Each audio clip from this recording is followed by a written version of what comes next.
Облыс орталығындағы әлеуметтік бейімдеу орталығы адам танымастай өзгерген. Биыл мекеме күрделі жөндеуден өтті.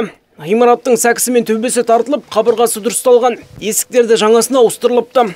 Жалпы бұл орталық 2000 жылдары ашылған екен. Өмірлік қиын жағдайға түскен жандарға сосын мекемеден босап шыққан сол кісілерге арналған. Біздің мекемеде 1 жылға дейін тұруға болады. 50 адамға арналған мекемеде толық әлеуметтік қызметтерді алады. Бұл кісілер және де олар келген бетте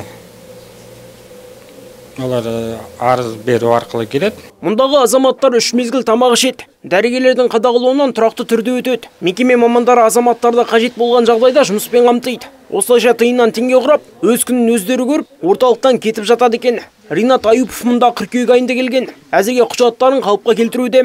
Кейін екі қолға бір күрек тауып, аяққа тұрмақ ниетте.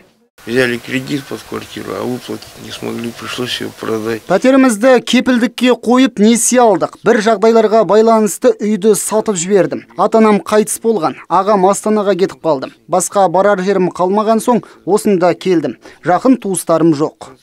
Жоғарыда айтылғандай орталық 50 адамға шақталған. Бүгінде мұнда 37 жан тұрып жатыр.